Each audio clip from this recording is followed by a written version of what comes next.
So here's the new Swagman bike rack that we bought, the Swagman Summit. It's been a whole saga with this rack. I'll just show you the rack before I tell you what's happening with their amazing customer service. Not so amazing. You can see that the fat bike fits in it fine. You don't have to switch the trays for this one like you do like the Thule upright and stuff. The Thule upright is actually what we were gonna buy until I saw this last minute. We had already arranged to come and get the Thule upright.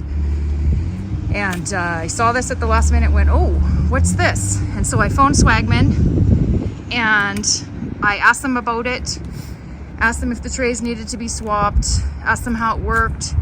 There were some issues on their website from people's reviews saying that this mechanism down here, there's some kind of cable in there that was breaking. They said they fixed that on the version 2, and so the version that they're selling now doesn't have those issues. So I said, great. It was a Monday, and I said, if I order this, is it possible for it to get to me by Friday? Because I'm leaving on Saturday for a trip, a bike trip, and I need 4 bikes. And because I don't have a 4 bike rack that will allow me to open the back door on this FJ. And now you can see we have a rooftop tent. So, can you show how the door opens? You can see the door opens quite wide on the FJ with this one, which is nice. I think the Thule upright would have been the same. The door there opens quite a bit. It didn't show up on the Friday. It didn't show up until the next week, midweek. We had to cancel our Fernie vacation. We only could take 2 bikes for our Banff vacation. We were there for 2 nights. Could only take 2 bikes, the kids' bikes. The kids had to bike without us, with just the family. So that was really disappointing. We did eventually get the rack, and I asked if we could get the extension and how much it was to the customer service person I was emailing. They gave me a price. I said, great, send me an invoice. You don't have to ship it fast. And I said, you know, please don't promise shipping times to anybody else like you did it to us, because, you know, we had to cancel our vacation. And I was trying to be kind about it, but still wanted them to know that it wasn't awesome. And she then, you know, the next day told us, oh, I quoted the wrong price for the 2 extension to make it a 6 bike. I think the strap just goes here. Oh, okay. Beside the holder. It doesn't even go on top of the holder. My husband's trying to figure it out because there's a strap missing. It's supposed to, I think, have 4 straps for holding the pedals here. This one. We only have 3 on this rack. I think it's missing a strap. So I think one of the straps is... Woo! Good save! I got that on camera!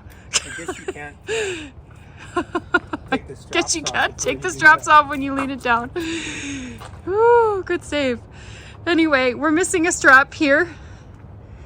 One of these straps. There's only 3. These are the ones that hold the pedal from moving, which is really handy. I haven't seen this on another rack, so very nice.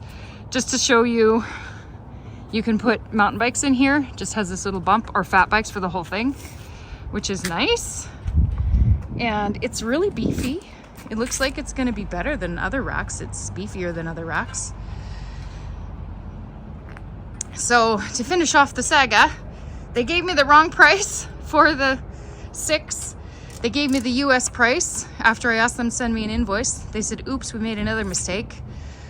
I said, well, you know, since we had to cancel our holiday, why don't you just give me the price that you quoted me, or give me a discount? Because,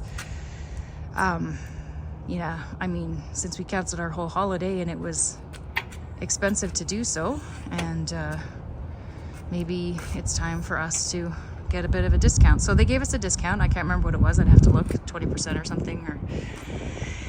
So we bought the 6, but when we went outside to get the 6 out of the truck, there was another rack, a whole rack they accidentally sent us. I'll just give you guys a close-up of the straps. They got these big fat rubbers on them, which is nice, beefy straps. I'm trying not to get my license plate in, but I'm sure I did a couple times. Here's the tops. Again, very beefy, very nicely built.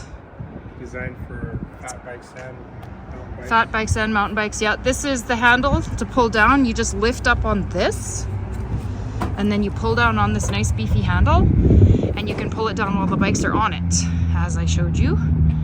So it's pretty cool. There's my brand new Blizzard. We'll be giving you an update on what we think of the rack after we actually use it. This is the first time we put it on the car. There's my Blizzard. I'll give you guys a review on the Blizzard later too. Just bought it. Here's the rack. It's in my living room and my entrance. It's about 4 feet long by 2.5 feet wide. It's about 90 pounds. It's probably going to cost them a lot of money to ship back. I don't know what shipping for a box like this would cost, but I'm pretty sure it's going to be like over $100. So I did offer to just purchase the rack from them at a discount. You know, it's been kind of a pain in the butt for me thus far. And they didn't acknowledge that. They just said they were going to come pick it up. So, okay. They didn't arrange anything with me. They just said they were going to come pick it up. I asked them when. They said, oh, Friday, we'll pick it up. And I said, okay, I can be here till 4. So I waited all day Friday till 4 o'clock. They didn't show up. So then I said, okay, if you want to make some arrangements to pick this up, please have your manager call me. I had called them on the Thursday to speak to a manager. I left a voicemail in their general voicemail because their manager's voicemail was full. Since then, no one has called me. It's Monday now, and I'm going for a fat bike ride. I'm not going to be around if they try and attempt to pick it up today. Hopefully they give me a call. I mean, I get that people make mistakes. I get mistakes happen. But the rest of it, the whole not calling back, and it hasn't been just that. I've actually called back a couple more times when I was trying to figure out where the shipment was when it didn't arrive, that people weren't calling me back. It's just the whole customer service thing has been a bit of a letdown, and hopefully it won't happen to other people. And the rack seems like it's great, and I'll give you more of an update on it after I've used it.